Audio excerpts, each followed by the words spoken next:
మతం ఉంటే ఏంటండి? మతం ఉంటే మన దృష్టిలో మనం మామూలుగా ఇప్పుడు అబ్రహామిక్ మతాల్లో తీసుకుంటే ఒకాయన ఒకానొక చరిత్రలో ఒకానొక సమయంలో ఒకానొక వ్యక్తికి నాకు దేవుడి నుంచి ఒక కమ్యూనికేషన్ వచ్చిందండి, మీరందరూ నమ్మి తీరాలి అని చెప్పి ఆయన చెప్తాడు. మిగతా వాళ్ళు చెప్తాడు, తన చుట్టుపక్కల ఉన్నటువంటి బంధువులకు చెప్తాడు, తన ఫ్రెండ్స్ కు చెప్తాడు, కొందరిని కన్విన్స్ చేస్తాడు అనమాట. కన్విన్స్ చేసిన తర్వాత ఆయన అదృష్టవశాత్తు ఆయనకు ఒక చిన్న సైన్యం కూడా ఏర్పడింది అనుకోండి. మెల్లిమెల్లిగా కాంకర్ చేసుకుంటూ వెళ్తాడు అనమాట. పాపం క్రైస్ట్ అలా దొరకలేదు. పాపం ఆయన టైంలో ఆయన ఈ వాజ్ బార్న్ అమంగ్ స్లేవ్స్. ఆయన బతికిన నాళ్ళు అలాగే ఉండినాడు. క్రైస్ట్ చనిపోయిన తర్వాత 300 సంవత్సరాలు కూడా వాళ్ళు ఆ విధంగానే ఉన్నారు. తర్వాత ఎప్పుడైతే వాళ్ళకి రాజ్యం వచ్చిందో, కింగ్ కాన్స్టంటైన్ అనే అతను రాజ్యం ఎప్పుడైతే క్రిస్టియానిటీ తీసుకున్నాడో అప్పటి నుంచి అది పుంజుకొని మిగతా సంస్కృతులన్నింటినీ కూడా ఖతం చేసేసి వెళ్ళింది. ఇంకొక మతం సందర్భంలో ఆయన అదృష్టవశాత్తు ఆయన లైఫ్ టైంలోనే మంచి ఆర్మీ ఏర్పడింది. లైఫ్ టైంలోనే మొత్తం సౌదీ అరేబియానంతా జయించేశారు అన్నమాట. సో మతం అంటే ఆ విధంగా ఉంటుంది. మతం అంటే ఒక విశ్వాసం. ఎందుకంటే one man says yes I have got communication from God అంటాడు, నాకు విశ్వాసం అనమాట. ఇండిక్ రిలీజన్స్ అన్ని కూడా, ఇండిక్ రిలీజన్స్ అంటే ఇంక్లూడింగ్ హిందూయిజం, బుద్ధిజం, జైనిజం, ఇవన్నీ కూడా ఒక తత్వం పైన, తత్వం అంటే ఒక ఫిలాసఫీ, ఒక ఫిలాసాఫికల్ ఎంక్వైరీ. వారే దాన్ని చెప్పబోయారు, మళ్ళీ కొంచెం ఫాస్ట్ గా వెళ్ళిపోయారు దాని గురించి. ఏంటి మనకున్నటువంటి మూల గ్రంథాల గురించి ఆయన ప్రస్తావించారు. ఇప్పుడు మనకు వేదాస్ కావచ్చు, ఉపనిషత్తులు కావచ్చు, వాటినన్నింటినీ కూడా ఇవన్నీ మత గ్రంథాలు అని చెప్పని మనం కొట్టిపడేశామన్నమాట. అవి మత గ్రంథాలు కావండి. బేసికలీ మనకు ఉపనిషత్తులు తీసుకుంటే it is an enquiry into the nature of reality. అసలు మనం ఏదో దేవుడు అని అంటున్నాం కదా, దేవుడు అంటే ఏమిటి, what is the reality, highest reality అని చెప్పని చాలా మంది, అది ఒక మనిషి రాసినటువంటిది కాదు. ముఖ్యంగా ఏంటంటే మతం అంటే ఎవరో ఒక వ్యక్తి చెప్పేది, ఇవన్నీ కూడా ఒకరు చెప్పినటువంటిది కాదు. Hundreds and hundreds of philosophers, వాళ్ళందరూ కూడా పీరియడ్ ఆఫ్ టైం డిబేట్ చేశారు. మన ఉపనిషత్తుల గురించి చదవండి, రామకృష్ణ మిషన్ లో ఉపనిషత్తుల గురించి పుస్తకాలు ఉంటాయి. సో వాళ్ళు ఏంటి, అందులో స్త్రీలు ఉన్నారు, పురుషులు ఉన్నారు, అన్ని సమాజంలోని అన్ని వర్గాల వారు కూడా ఉన్నారు. ఏదో ఒక వర్గం వాళ్ళు రాసినటువంటిది కాదు. వీళ్ళందరూ కూడా డిస్కస్ చేసుకొని చెప్పినటువంటి విషయాలు కొన్ని. దేవుడు అనే దాన్ని వాళ్ళు డిఫైన్ చేసింది కూడా ఏమిటి, ఆయన ఎవరు ఆకాశంలో ఉంటాడు, ఆయన ఎక్కడో ఒక బంగారు సింహాసనం పైన కూర్చొని ఉంటాడు అని ఆ విధంగా డిఫైన్ చేయలేదు. దేవుడు అనే దాన్ని it is not a person అని అన్నారు చాలా ధైర్యంగా. ఇది మనలో చాలా మందికి తెలియదు, ఉపనిషత్తు చదివే వరకు మనకు చాలా మందికి తెలియదు. God is not a person, God is only an entity. ఆ ఎంటిటీ ఏమిటి అంటే it is an infinitely existing consciousness అన్నారు దాన్ని. దేవుడు ఉంటే దాన్ని ఉపనిషత్తు భాషలో చెప్పాలంటే సత్యం, జ్ఞానం, అనంతం బ్రహ్మ అని చెప్పి డిఫైన్ చేశారు అనమాట. అంటే దాన్ని ఇంగ్లీష్ లో చెప్తే it is infinitely existing consciousness. ఆ కాన్షియస్నెస్ అనేటువంటిది ఈ ప్రపంచం రూపంలో it has got a power to manifest as this external world అని చెప్పిన వాళ్ళు చెప్పినటువంటి విషయం.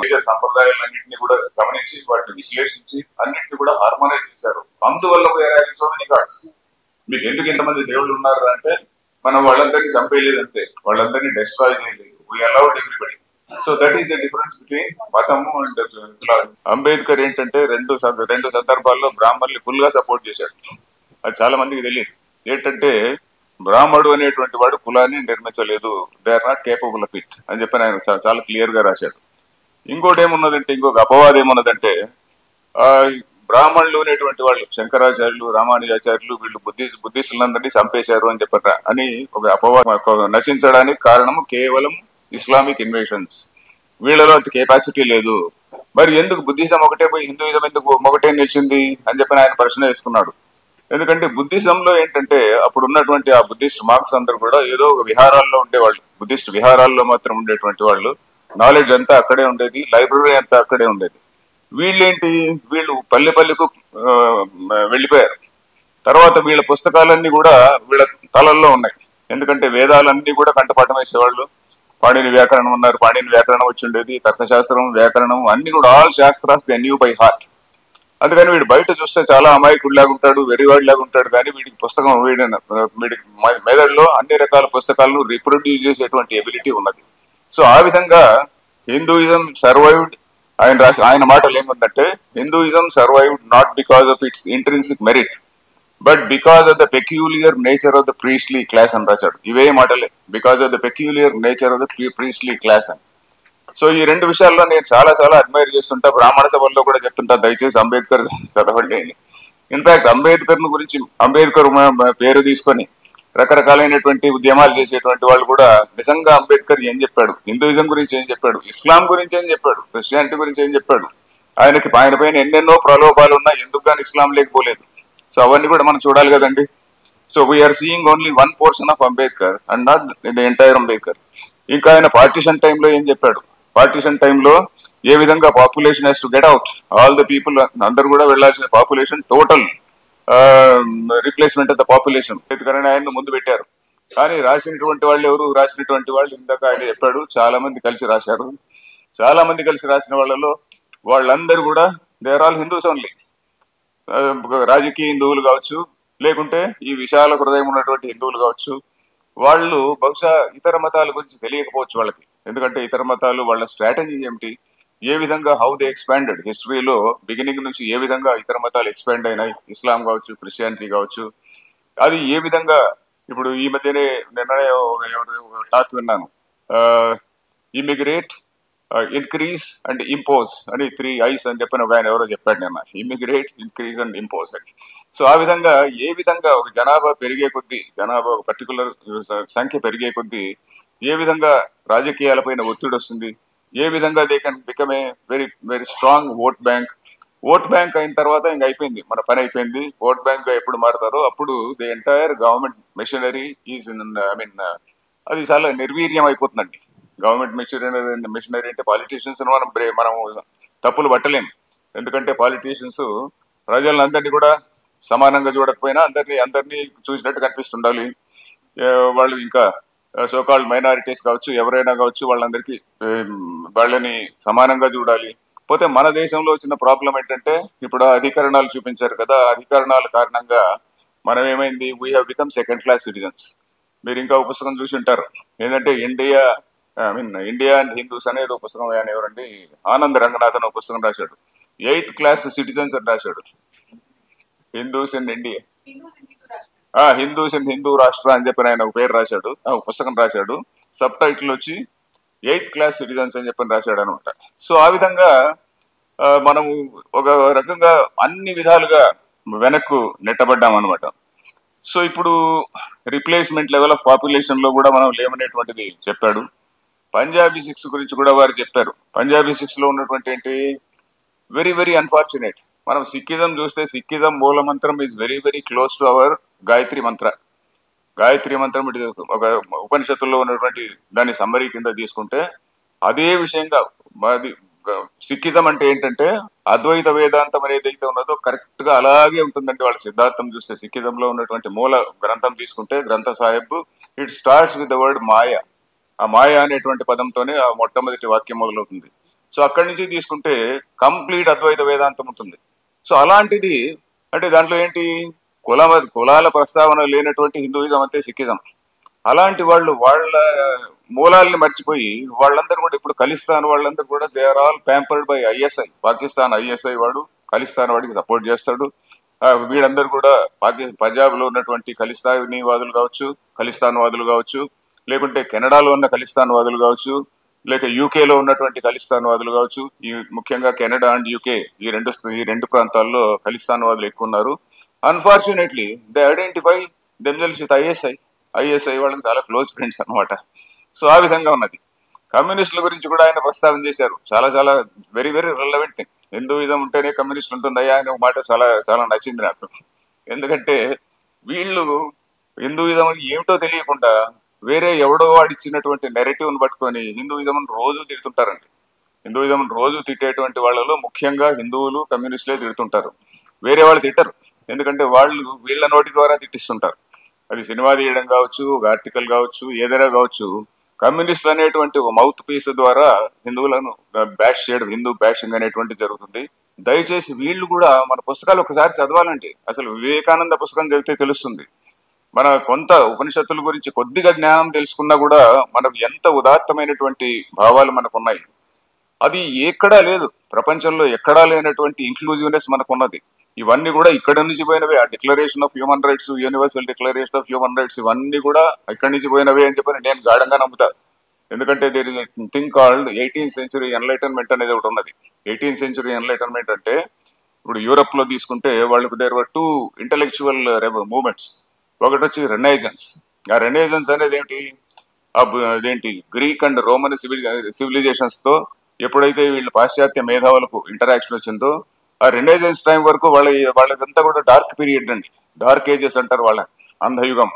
ఏది 5th సెంచరీ 6th సెంచరీ నుంచి తీసుకొని 15th సెంచరీ వరకు కూడా, 14th సెంచరీ వరకు కూడా they are called dark ages.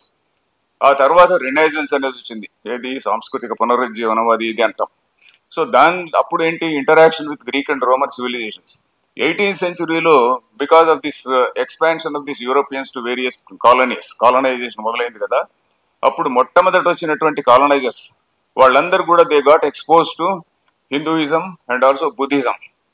Indian religions and also China కూడా. So they were highly impressed by India and China.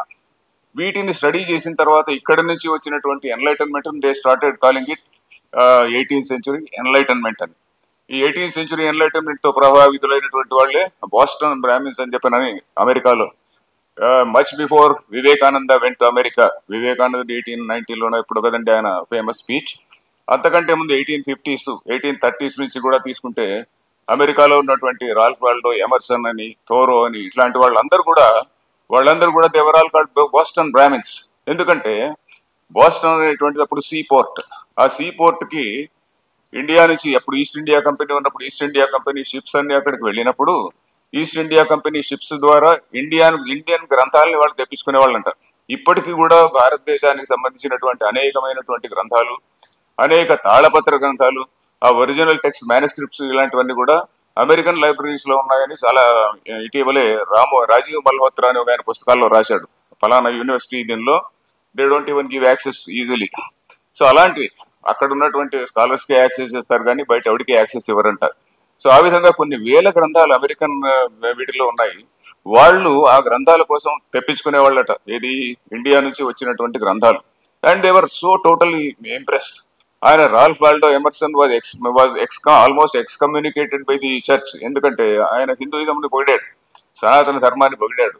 అందువల్ల చర్చ్ అనేటువంటిది ఆయన చాలా కాలం దూరం పెట్టింది. బట్ ఎప్పుడైతే ఆయన చాలా గొప్ప పర్సనాలిటీ అయిపోయినాడో మళ్ళీ వాళ్లే కొంచెం తగ్గి ఆయన పిలిపించుకొని ఆయన ఆనర్ చేశారు. సో ఆ విధంగా the first round of intellectuals who came to India, వాళ్ళు రాసినటువంటి గ్రంథాలను తీసుకుంటే they were all praise for Hindu civilisation. India అనేటువంటిది it is the cradle for civilisation అని చెప్పిన ఆయన అన్నాడు. సో ఈ పద్ధతిలో అందరూ పొగిడారు.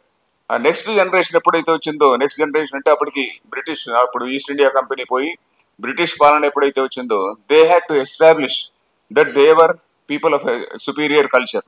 మాది సుపీరియర్ కల్చర్ ఉంటేనే కదండి నేను ఇన్ఫీరియర్ కల్చర్ ను రూల్ చేయడానికి ఒక మారల్ అథారిటీ ఉంటుంది. సో వాళ్ళ మారల్ అథారిటీని ఎస్టాబ్లిష్ చేసుకోవడం కోసము, మీద ఒక ఇన్ఫీరియర్ రిలీజన్ అని చెప్పడం కోసము అప్పటి నుంచి మనకి డిస్టార్షన్ అనేది మొదలైంది. ఇప్పుడు మన గ్రంథాలను తీసుకోవచ్చు, పురాణాలను తీసుకుంటే దేవతలు రాక్షసులు. ఓకే, దేవతలు అంటే ఆర్యులు, రాక్షసులు అంటే కూడా ద్రావిడులు. వాళ్ళందరూ దాడి చేసి వీళ్ళందరినీ నాశనం చేశారు. ఇలాంటివన్నీ కూడా, ఇలాంటి రకరకాలైనటువంటి డిస్టార్షన్స్. దీనికి నేను ఎక్స్ప్లెయిన్ చేయలేను ఇప్పుడు, ఎందుకంటే టైం లేదు కాబట్టి. సో ఈ డిస్టార్షన్స్ అన్నిటి కూడా ఎందుకు వచ్చినాయి, అది over a period of time మనం కూడా దాన్ని నమ్మడం మొదలు పెట్టాం. ఇందాక చెప్పిన మన మేధావులు కావచ్చు, కమ్యూనిస్టులు కావచ్చు, సిన్సియర్ హిందూస్ కావచ్చు, అందరు కూడా ఈ డిస్టార్షన్ ఏదైతే ఉన్నదో మన మత గ్రంథాలపైన వచ్చినటువంటి డిస్టార్షన్స్ అన్నిటి కూడా నమ్మడం మొదలు పెట్టాము. తర్వాత ఏదైతే మనకి ఇప్పుడు తర్కము, వ్యాకరణము, వేదాంతము ఇట్లాంటి శాస్త్రాలు ఉన్నాయో వాటినన్నిటిని కూడా మనం మత గ్రంథాల కింద లెక్క కట్టాం. ఇవి మత గ్రంథాలు కాదండి, they are all Indian knowledge systems అని. ఇప్పుడు వ్యాకరణం ఉన్నదనుకోండి, ఆ వ్యాకరణ సభలు ఎక్కడ పెడతారు, ఏదో శృంగేరిలోనో లేక కంచిపీఠంలోనో. నిన్ననే ఒక సభకు అటెండ్ అయ్యాను. ఎక్కడంటే మన దీనిలో స్కందగిరి టెంపుల్లో there was a Sabha by some Swamiji. So ఆ సభలో అందరు కూడా వచ్చారు. వాళ్ళందరూ కూడా తర్కము, వ్యాకరణము, మీమాంస వీటన్నిటి గురించి మాట్లాడుతున్నారు. They are all totally neutral subjects. తర్కం అంటే ఏంటంటే లాజిక్ లో ఎలాంటి తర్కంలో ఏమిటి, how you see a thing, how you understand a thing, how you analyse the thing, అది నువ్వు చూస్తున్నటువంటిది కరెక్టా కాదా, ఇట్లా రకరకాలైనటువంటి ప్రమాణములు ఉంటారు. ప్రమాణం అంటే means of valid cognition. So ఇట్లాంటి వాటివన్నీ కూడా అది చాలా ప్యూర్ సైన్స్. వ్యాకరణం అనేటువంటి ప్యూర్ సైన్స్. మనం ఇప్పుడు ఏదైతే లింగ్విస్టిక్స్ అంటున్నామో అలాంటిది. అది అలాగే మీమాంస అని ఒక శాస్త్రం ఉన్నది. దానిలో ఏమిటి, హౌ టు ఇంటర్ప్రిట్ టెక్స్ట్ అనేటువంటిది. ఆ హౌ టు ఇంటర్ప్రిట్ టెక్స్ట్ అనేటువంటిది ఏంటది, ఇప్పుడు మనకు మార్కండేయ కడ్జు గారు దాన్ని పాపులరైజ్ చేశారు. ఆయన ఏమన్నా అంటే, ఓహో మనం లాని ఇంటర్ప్రిట్ చేయడానికి కూడా మనకు మీమాంస అనేటువంటి శాస్త్రం అవసరం అని. నాకు తెలిసినటువంటి కొంత ఇద్దరు ముగ్గురు సుప్రీంకోర్టు జడ్జిలు వాళ్ళు లా ఇప్పుడు తర్కం చదువుతున్నారు అనమాట. తర్క పండితులతో స్కైప్ లో కావచ్చు, మరొకటి కావచ్చు, వాళ్ళు ఆ విధంగా చదువుతున్నారు అనమాట. సో అలాగే మేము వేదాంతం ఉన్నదనుకోండి, వేదాంతం నేను ఇందాక చెప్పినటువంటిది అది బేసిక్ సిద్ధాంతం ఏంటి, consciousness is appearing as matter అనేటువంటిది. Even today all the physicist, మన సైంటిస్టులు అంతా ఉన్నారు కదండి, వాళ్ళు ఎదుర్కొన్నటువంటి ముఖ్యమైన ప్రశ్న ఇదే, కాన్షియస్నెస్ అనేది ప్రైమరీనా లేక మ్యాటర్ ప్రైమరీనా అని. సో దీన్ని గురించి చెప్తూ పోతే ఇంకా క్వాంటమ్ ఫిజిక్స్ ఇలాంటివన్నీ సబ్జెక్టులు వస్తాయి. సో ఈ విధంగా మన వాళ్ళు అన్ని తెలుసు అని కాదు నేను చెప్పడం లేదు, అది చెప్పకూడదు, నేను చెప్పను కూడా. కానీ మన వాళ్ళు రైట్ డైరెక్షన్ లో ఆలోచించారు, ప్రతిదాన్ని గురించి కూడా ఒక శాస్త్రీయమైనటువంటి ఆలోచన చేశారు, చాలా సిస్టమేటిక్ థింకింగ్ లో ఉన్నారనమాట. అంతేగాని మూఢనమ్మకాలు ఎప్పుడు లేరు. హిందూయిజం ఇస్ టోటల్ అగైన్స్ మూఢనమ్మకాలు. So that is another thing which you see, Bhagavad Gita కానీ మనం చదివితే మనకున్న మూఢనమ్మకాలన్నీ ఎగిరిపోతాయి. సో మన ప్రాబ్లం అంతా ఏంటంటే, మన మత గ్రంథాలు, మన పుస్తకాలన్నింటినీ కూడా మనం మత గ్రంథాలు అన్నాము. మన ఇంటెలెక్చువల్ హెరిటేజ్ ఏదైతే ఉన్నదో దాన్నంతా కూడా మనం మత గ్రంథాలు అనేసాం. అనడం వల్ల మనం వాటికి దూరం అయిపోయాం. దూరం అయిన తర్వాత ఎదుటివాడు చెప్పిందానే నిజం అనుకుంటున్నాం. That is our tragedy. So ఆ పద్ధతిలో ఉన్నాం అనమాట. సో అందువల్ల ఇప్పుడు వీరు చెప్పినట్టుగా ఆ కాన్స్టిట్యూషన్ రాసినటువంటి వాళ్ళు కూడా ఆ బ్రిటిష్ వాళ్ళ ఇది ప్రాపగాండా, ఆ రోజు ఉన్నటువంటి ప్రాపగాండాకు వాళ్ళు కూడా ప్రభావితులైనారు. ఓహో హిందువులు అంటే మనం అందరం కూడా we can take this fellows for granted అన్నట్టుగా. ఇదంతా కూడా హిందువులు అంటే నోరు లేనటువంటి వాళ్ళు, we can take this people for granted అన్నట్టుగా. లేకుంటే విపరీతమైనటువంటి విశాల హృదయం, అలాంటి దీంతోనే చేసినటువంటి వాళ్ళు మూర్ఖత్వం అని కూడా అనొచ్చు. ఐ కెన్ కాల్ ఇట్ మూర్ఖత్వం ఆల్సో. ఎందుకంటే వీళ్ళు they had not read the history of other religions. ఏ విధంగా ఈ వాళ్ళ థియరీ ఎలా ఉంటుంది, ఈ రోజు మెల్లిగా చిన్నగా when you are weak you lie low, when you become slightly strong then you start demanding. ఇంకొంచెం నువ్వు ఇదయ్యావనుకో then you start dictating. So ఇది యాక్చువల్లీ మావో ఫాలో అయింది ఇదే సిద్ధాంతమే, ప్రొట్రాక్టెడ్ వార్ అనేటువంటి సిద్ధాంతం. సో ఆ పద్ధతిలో ఉన్నప్పుడు మన వాళ్ళు ఎందుకు ఆలోచించలేదో నాకు చాలా చాలా ఆశ్చర్యం అండి. అందరూ మళ్ళీ పెద్దవాళ్లే, అందరూ మేధావులే అప్పుడు కాన్స్టిట్యూషన్ రాసినటువంటి వాళ్ళందరూ కూడా. అప్పుడు ఎందుకు ఈ రిలీజియన్స్ ను ఇప్పుడు how they it is likely to take shape అనేటువంటిది. అందువల్లనే నేను మొట్టమొదటిలోనే అన్నది, మనమందరం కూడా ఒక బాయిలింగ్ ఫ్రాగ్ లాగా ఉన్నామండి అని చెప్పాను అన్నాను. సో ఎందుకంటే మనకు జరుగుతున్నటువంటి ప్రమాదం గురించి మనకు తెలియదు. ఇప్పుడు వీరు నాగేశ్వరరావు గారు ఇంతసేపు మోర్ దాన్ అవర్ వారు మాట్లాడి మనకందరికీ ఒక ఇంటలెక్చువల్ ఇదోటి పెట్టారు మన ఎత్తున, ఒక బర్డన్ కూడా. ఏమిటంటే, అయ్యా మీరందరూ కూడా మేధావులు, మనం అందరం కూడా సోకాళ్ళు మేధావులు కదా, మన పైన కూడా బాధ్యత ఉన్నది అని చెప్పని వారు గుర్తు చేశారు. సుబ్రహ్మణ్యం గారు తక్కువ మాట్లాడినా కానీ 2 పాయింట్లు అన్నారు. ఏమిటంటే, సిటిజన్స్ ఫర్ డెమోక్రసీ అని చెప్పిన ఒకటి ఉన్నది ఆంధ్రప్రదేశ్ లోనే. In fact I was exactly thinking of the same. ఎందుకంటే మనం అందరం కూడా వీఆర్ గెటింగ్ అవేర్, ఇప్పుడు ఏమేం ప్రాబ్లమ్స్ ఉన్నాయి అనేటువంటిది మనం ఇప్పుడు అంతో ఇంతో మనకు అర్థమైంది.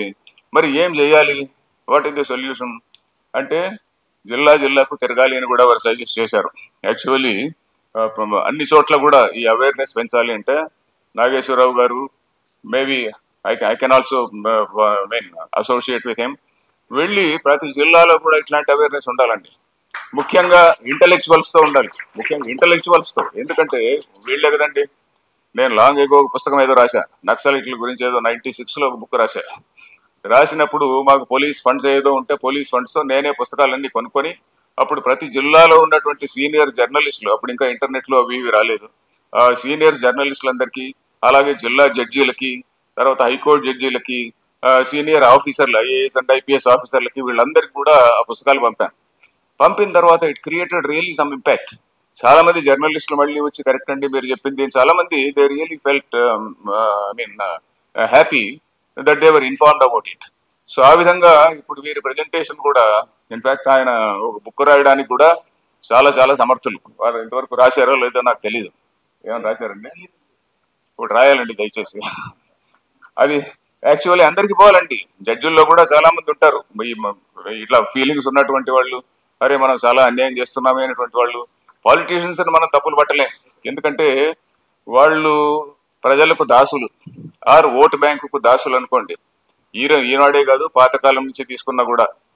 ఉదాహరణకి ఇటీవల నేను ఎక్కడో కర్నూలులో ఆళ్లగడ్డ దగ్గర ఒక టెంపుల్ ఉంది, అదేంటంటే సింహాచలం టెంపుల్. ఆ సింహాచలం సారీ నాట్ సింహాచలం, అదేంటి మా నరసింహస్వామి టెంపుల్, అహోబిలం టెంపుల్లో చాలా మ్యాగ్నిఫిషెంట్ టెంపుల్ అది. దాన్ని ఎవరు కట్టారంటే ప్రతాపరుద్రుడు కట్టించాడు. ఆ ప్రతాపరుద్రుడు అనేటువంటి వాడు ఈ వాంటెడ్ టు ఈ వాజ్ వెరీ స్ట్రాంగ్ శైవైట్. అక్కడ ఒక శివాలయం కట్టాలి అని అనుకున్నాడట. శివాలయం కట్టాలి అనుకుంటే సంభవ్ ఆ నదీ తీరంలో ఆయన శివలింగం ఎంత ప్రయత్నం చేసినా కాలేదు అని అక్కడ కథ పుట్టించారు, మన వాళ్ళు ఎవరో కథ పుట్టించారు. ఆయన అసలు విషయం ఏంటంటే ఆ ప్రాంతం అంతా వైష్ణవ డామినేటెడ్ ఏరియా. వైష్ణవ డామినేటెడ్ ఏరియాలో he did not want to impose Shaivism. So అందుకని వైష్ణవుల వాళ్ళను హ్యాపీ, వాళ్ళు కూడా తన ప్రజలే కదా, అందుకని వాళ్ళ గురించి ఒక మ్యాగ్నిఫిషెంట్ నరసింహస్వామి టెంపుల్ కట్టించాడు ఆయన. సో ఆ విధంగా ఆనాటికే ఉంది, ప్రతాపరుద్రుని కాలం నుంచి తీసుకున్నా కూడా అన్ని రకాల ప్రజల్ని. ఎందుకంటే మన మన బేసిక్ మన అప్రోచే అది, మన మహాభారతంలో చెప్పినట్టుగా మన అప్రోచే అది. అందరినీ కూడా, ప్రజలందరినీ కూడా తమ బిడ్డల్లాగా చూసుకోవాలి అనేటువంటిది.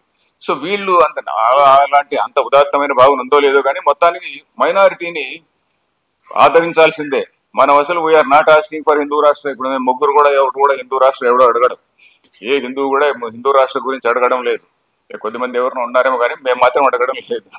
బట్ మరి ఈక్వల్ రైట్స్ కావాలి అంటే మనకి ఇప్పుడు ఏం చేయాలి? అన్లెస్ అవేర్నెస్, చాలా చాలా అవేర్నెస్ రావాలి. ఇంకొకటి మన పొజిషన్ ఎలాగుండదంటే, ఇంతకు ముందు ఉన్నటువంటి ప్రభుత్వాలు కమ్యూనల్ వైలెన్స్ బిల్ అనేది కూడా ఒకటి తేవడానికి పోయింది. ఆ కమ్యూనల్ వైలెన్స్ బిల్లు ఎంత ఘోరంగా ఉందంటే ఆ డ్రాఫ్ట్ కూడా నేను చూశాను. నువ్వు ఎలాంటి కమ్యూనల్ అఫెన్స్ జరిగినా ది సోకాల్డ్ మెజారిటీ కమ్యూనిటీ అంటే Hindu, whether you are in Kashmir or anywhere. కాశ్మీర్లో నువ్వు ఉన్నా కూడా నువ్వు హిందూయిజం మెజారిటీ, ఇంకెక్కడో మేఘాలయలో ఉన్నా కూడా నువ్వు అక్కడ 5% హిందూస్ ఉన్నా కూడా యు ఆర్ మెజారిటీ. సో ఆ విధంగా మైనారిటీ అంటే ఏంటి, మెజారిటీ అంటే ఏమిటి, ఒకటి సరైనటువంటి డిమార్కేషన్ లేకపోవడం వల్ల మనం ఈ విధంగా సో మనం we are inviting troubles to our results. ఆ పద్ధతిలో మన నడిచిందండి. సో అది this is what is another thing. ఇంకా మరి చాలా చాలా విషయాలు చెప్పారు. లెబనాన్ ఉదాహరణ ఇచ్చారు. లెబనాన్ ఉదాహరణ ఇచ్చి, అయ్యా మీరందరూ కూడా ఈ విధంగా క్రమక్రమంగా ఆ బాయిలింగ్ ఫ్రాగ్ లాగా మీరు ఆక్రమించబడితే ఎక్కడికి పరిగెత్తిపోతారు?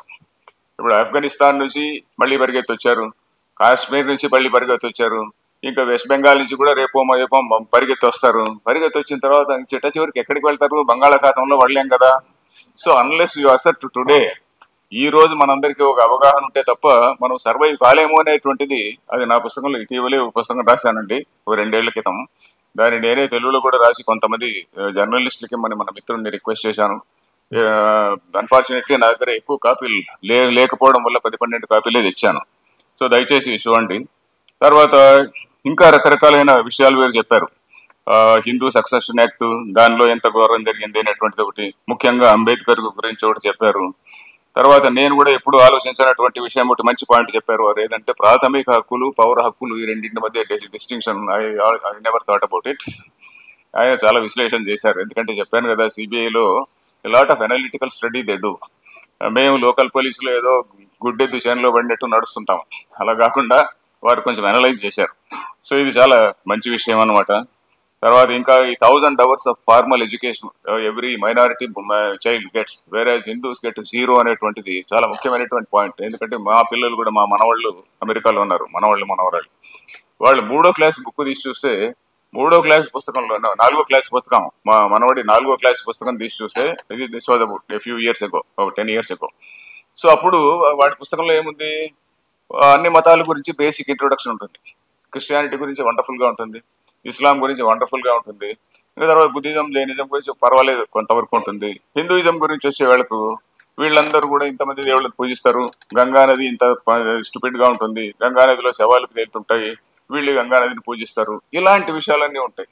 తర్వాత only Hinduism is equal to caste అనేటువంటిది వాడి సిద్ధాంతం కూడా అక్కడ ఉంటుందన్నమాట. జేమ్స్ మిల్ అనే అతను ఎప్పుడో 18th century రాసినటువంటి పుస్తకం, 19th century రాసినటువంటి పుస్తకము, అది వాళ్ళకి ప్రమాణం. ఇప్పుడు కూడా ప్రమాణం. జేమ్స్ మిల్ అనేటువంటి వాడు రాసినటువంటి book history of British India అనే పుస్తకం, దానిలో ఉన్నటువంటి విషయాల్ని ఇప్పటికి కూడా వాళ్ళందరూ కూడా that is the main thing in there narrative.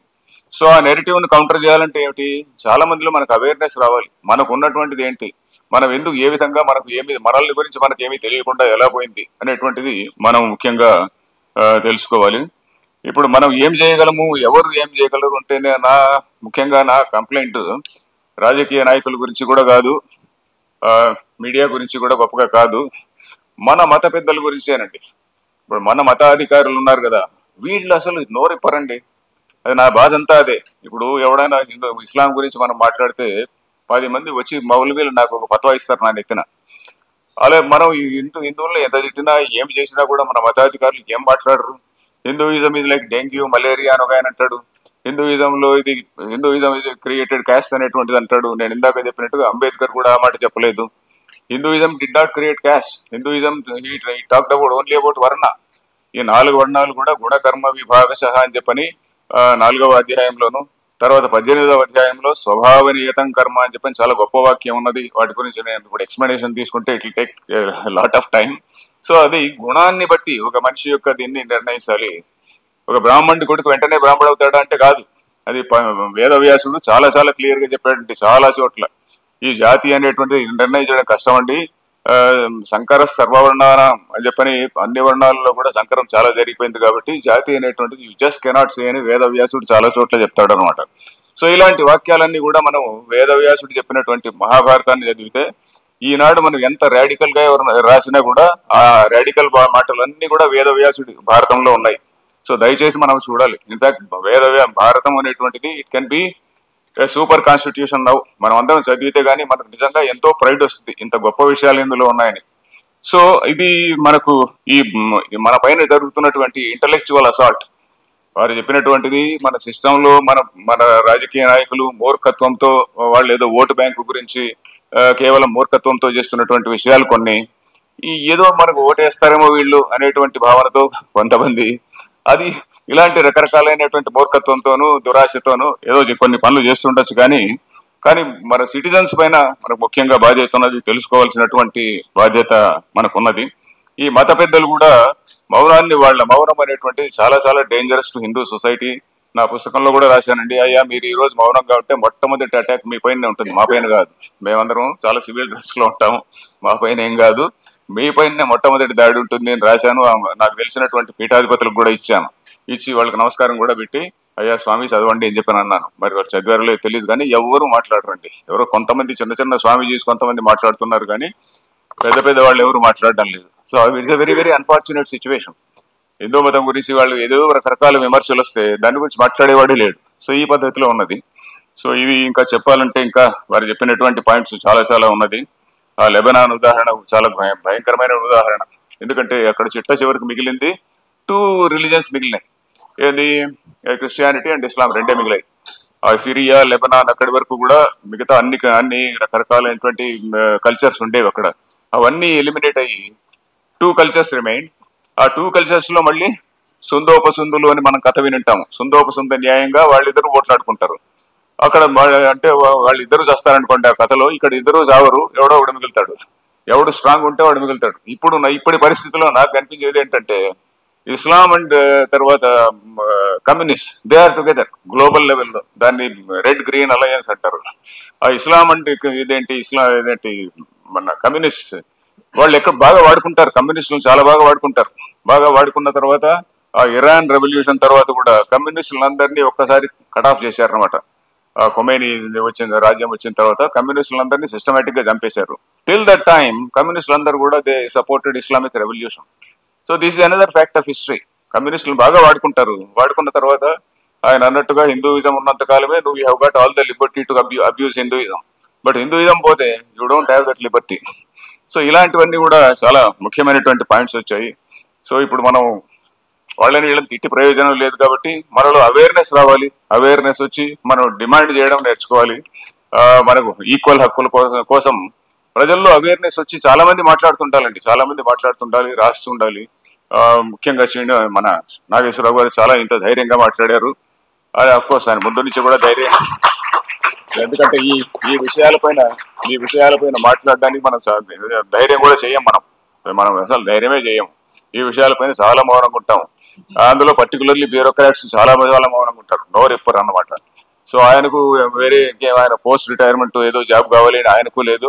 నేను చాలా ఏళ్ల నుంచి ఇదే పద్ధతిలో నేను కూడా మాట్లాడుతున్నా రిటైర్ అయినప్పటి నుంచి. కాబట్టి అందరిలో చాలా మంది మనం ప్రశ్నించడం అనేటువంటిది నేర్చుకోవాలి. మనం చాలా మందిలో అవేర్నెస్ పెంచాలి. దయచేసి జర్నలిస్ట్ మిత్రులు కూడా ధైర్యంగా రాయాలి అని చెప్పని నేను కోరుకుంటున్నా. మేధావులందరూ కూడా ఈ విషయాలపైన ఆలోచించాలి.